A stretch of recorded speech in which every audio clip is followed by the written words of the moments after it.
श्रीमान वेंकटनाथार्य कवितार्किक केसरी वेदांताचार्यवर्यो मे सन्निधत्तां सदा हृदि रामानुजदयापात्रं ज्ञानवैराग्यभूषणं श्रीमद्वेंकटनाथार्यं वन्दे वेदान्तदेशिकं लक्ष्मीनाथसमारम्भां नाथयामुनमध्यमाम् अस्मदाचार्यपर्यन्तां वन्दे गुरुपरम्परां यो नित्यमच्युतपदाम्बुजयुग्मरुक्मव्यामोगतस्तदितराणाय मेने अस्मद्गुरोर्भगवतोस्य दयैकसिन्धोः रामानुजस्य शरणौ शरणं प्रपद्ये श्रीवत्सचिन्नमिश्रेभ्यो नमभुक्तिमधीमहे यदुक्तयस्त्रयी कण्ठे यान्ति मङ्गलसूत्रतां श्रीपराशरभट्टार्यः श्रीरङ्गेशपुरोहितः श्रीवत्साङ्कसुतः श्रीमान् श्रेयसे मे अस्तु भूयसे ஸ்ரீபராசரபட்டருடைய ஸ்ரீரங்கராஜஸ்தவம் பூர்வசதகம் அனுபவிச்சுருக்கோம். ஆச்சாரியன் அனுகிரகம்.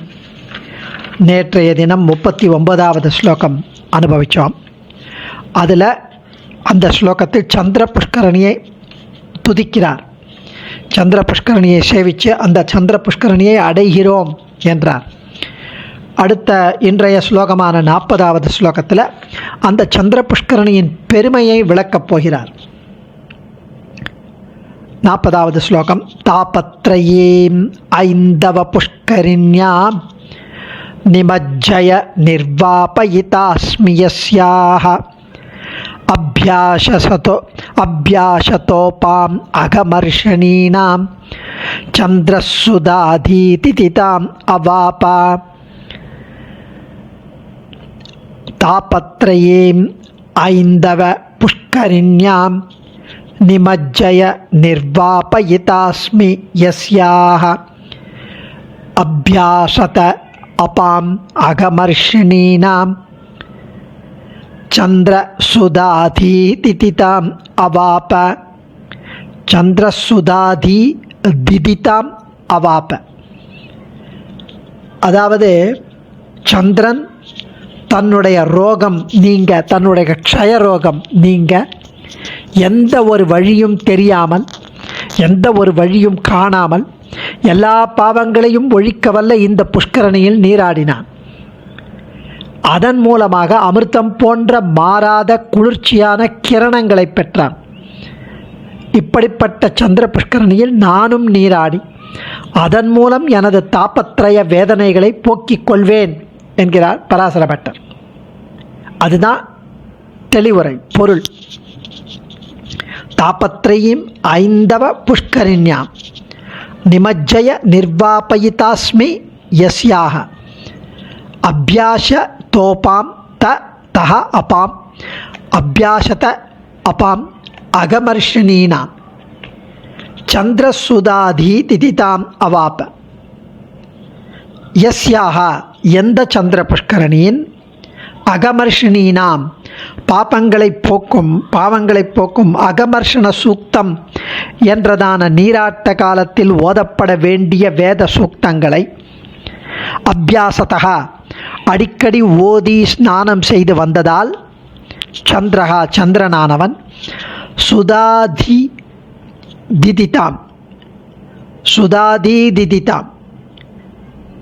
அமிர்த கிரணங்களை உடையவனாகும் நிலையை, சந்திர சுதாதீதிதாம், அதாவது சந்திரனானவன் அமிர்த கிரணங்களை உடையவனாகும் நிலை, அமிர்த கிரணங்களை கிடைக்கும் நிலையை அவாப்ப அடைந்தானோ.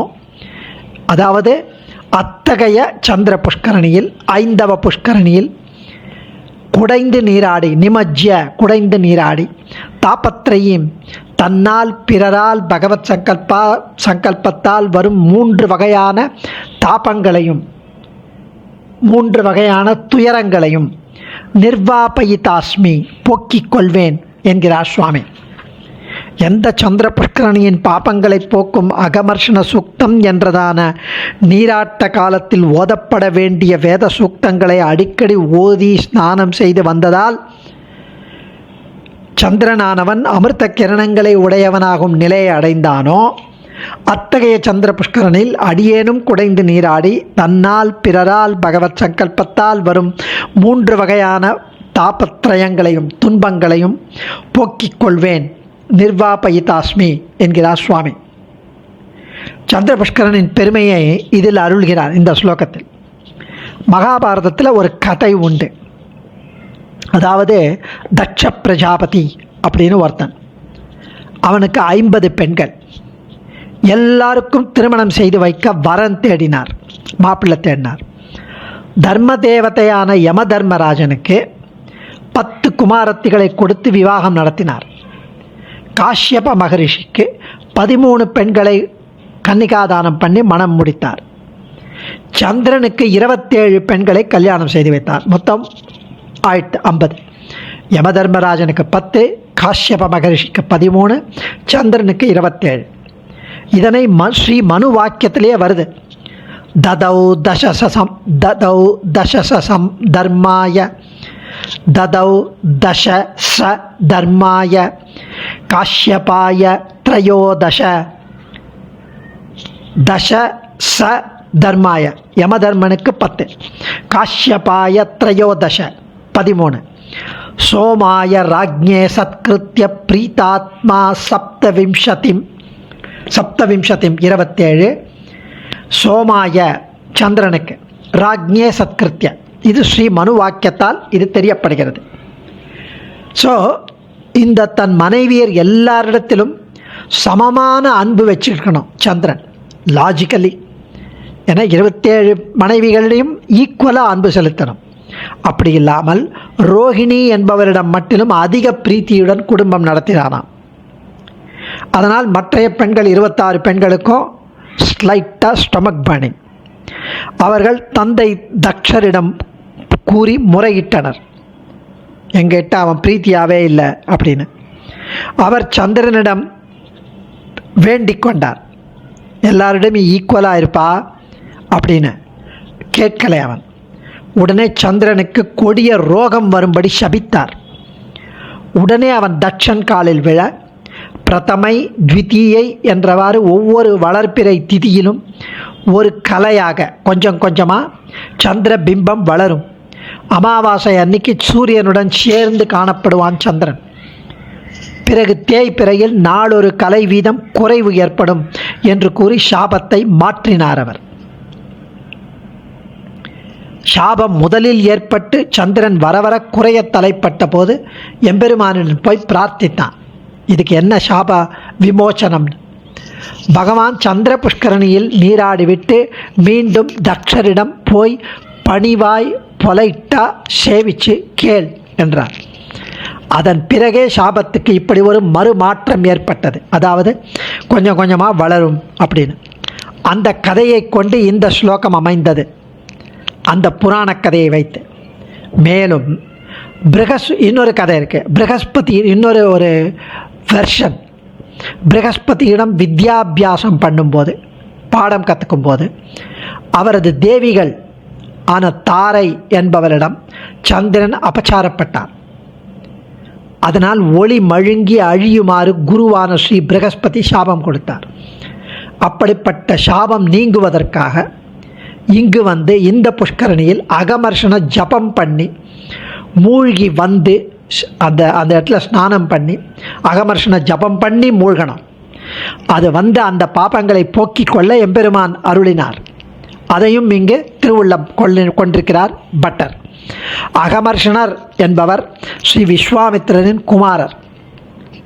பாபங்கள் தொலையறதுக்கு தினமும் அந்தணர்கள் ஸ்நான காலத்தில் ஓதும் 17 மந்திரங்கள் கொண்டது அகமர்ஷண சூக்தம் என்ற ஒரு சூக்தம்.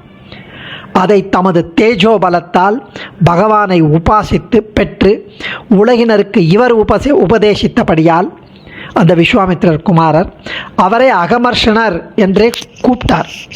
அவர் விஸ்வாமித்திர குமாரர், அவர் பேர் வேற ஏதோ இருக்கும். அவர் பாபங்கள் தொலைவதற்காக தினமும் அந்தணர்கள் ஸ்நான காலத்தில் ஓதும் 17 மந்திரங்கள் கொண்ட அகமர்ஷண சூக்தத்தை தமது தேஜஸினால் தேஜோ பலத்தால் பகவானை உபாசித்து உலகினருக்கு இவர் உபதேசித்தபடியால் அவர் பெயரை வச்சு அகமர்ஷண சூக்தம்னு இதை சொல்லுவார். அகானி மர்ஷயதி இது அகமர்ஷனகா என்பது வியுத்பத்தி. பவபய பரீதாபச்சித்தியை பஜன் அகமர்ஷனம். தயாசதகத்தில் 76வது ஸ்லோகத்தில் சுவாமி சொல்கிறார், ரிஷகிரி சுதா சிந்தௌ ஜந்துர்தயே நிகிதஸ்துவயா பவபய பரீதா பச்சித்தை பஜன் அகமர்ஷணம் முஷித கலுஷோ முக்தேரக்ரேசரை அபிபூர்யதே ஸ்வயமுபனதை ஸ்வாத்மானந்த பிரபுன் அனுதபந்திபிஹி.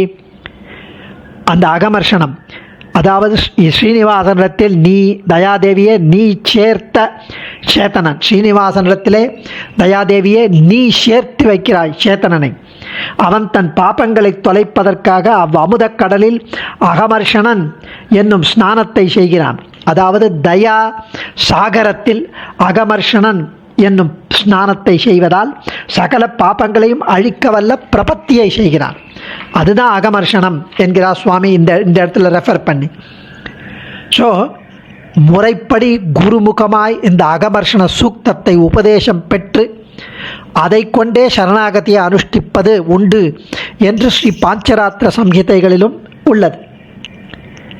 இப்படி சந்திரனின் சாபம் நீங்கியது. இது அனிஷ்ட நிவர்த்தி. அமுதமயமான கிரணங்கள் அமையப்பெற்று அந்த சந்திர கிரணங்களை தேவர்களுக்கு உணவாக வழங்கும் நிலை ஏற்பட்டதாம்.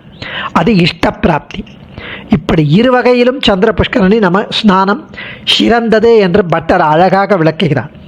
அனிஷ்ட நிவர்த்தியும் கொடுக்கும், இஷ்ட பிராப்தியை நமக்கு தரும். அபியாசதகா, நீர் கிடைக்காத போது அகமர்ஷண மந்திர ஜபமே அமையும் என்று தர்மசாஸ்திரம் காட்டுகிறது. அபியாசதகா, இந்த புஷ்கரணி அருகில் வந்தாலே போய் நின்னா கூட போருமா, பாவங்கள் தொலையும் என்று சிலர் பொருள் கொள்கிறார். அபியாசதகா ஆத்தியாத்மிகம் தாபத்ரயம், அந்த 3 தாபங்களும் தாபத்ரயீம் என்கிறார். இந்த சந்திர புஷ்கரணியில் அடியேனும் குடைந்து நீராடி தாபத்ரயம் தன்னால் பிறரால் பகவத் சங்கல்பத்தால் ஏற்படும் 3 வகையான தாபத்ரயங்களை துன்பங்களை நிர்வாபயிதாஸ்மி போக்கிக் கொள்வேன் என்கிறார். அது என்ன தாபத்ரயம் அப்படின்னா, ஆத்தியாத்மிகம், ஆதி பௌதிகம், ஆதி தெய்வீகம். அந்த ஆத்தியாத்மிகம் என்பது ஆதி மனநோய், வியாதி உடல் நோய் என்று 2 வகைப்படும். இந்த ஆதி என்பது விஷ்ணு புராணத்தின்படி காமம், குரோதம், பயம், வெறுப்பு, பேராசை, கவலை, அவமானம், பொறாமை போன்றவை. வியாதி உடல் நோயெல்லாம் தலைவலி, ஜுரம், கண் நோய், குஷ்டம் போன்ற வியாதிகள். ஸோ இந்த மனவியாதி, மன கிளேசங்கள், குழப்பங்கள், காம, குரோதம், பயம், வெறுப்பு, பேராசை, கவலை, அவமானம், இதெல்லாம் பொறாமை, இதெல்லாம் ஆத்தியாத்மிகம். ஆதி பௌதிகம்ங்கிறது விஷ்ணு புராணத்தின்படி விலங்குகள், பறவைகள், மனிதர்கள் ஆகியவற்றாலும் பிசாசு, பாம்பு, ராட்சசால் போன்றவாலும் வரும் துன்பங்கள். ஆதி தெய்வீகம், அதே விஷ்ணு புராணத்தின்படி காற்று, மழை, வெயில், குளிர், சுனாமி போன்றவற்றால் மனிதர்களுக்கு உண்டாகும் துன்பம். ஸோ இந்த கூறப்பட்ட 3ம் மனிதர்களின் இன்பம் மற்றும் துன்பங்களாகவும் அத்தகைய இன்ப துன்பங்கள் உருவாக காரணமாகவும் ஆகிறது. அதான் பாஷ்யக்காரர் சரணாகதி கத்தியத்தில் ஏதன் மூல ஆத்தியாத்மிக, ஆதிபௌதிக, ஆதிதெய்விக சுகதுக்க தத்தேது ததிதரோபேட்சணீய அனுபவஞான சங்கோச்சரூப மச்சரணாரவிந்த யுகலைக ஆத்தியந்திக பரபக்தி பரஜான பரமபக்தி விக்ன பிரதிகதோபி ஏன கேனாபி பிரகாரேண துவயவக்தாத்வம் கேவலம் மதீயேவ தயயா நிசேஷ வினிஷ்ட சகேதுகமச்சரணாரவிந்த யுகலைக ஆத்தியந்திக பரபக்தி பரஜான பரமபக்தி விக்னா. இதெல்லாம் ரொம்ப அழகாக அவர் பெருமாளே இதை தெரிவிக்கிற மாதிரி அதை சரணாகதி கத்தியத்திலே நம்ம அனுபவித்தோம். அடியேன் தன்யோஸ்மி. கவிதார்க்கிக சிம்ஹாய கல்யாண குணசாலினே ஸ்ரீமதே வெங்கடேஷாய வேதாந்த குரவே நமः.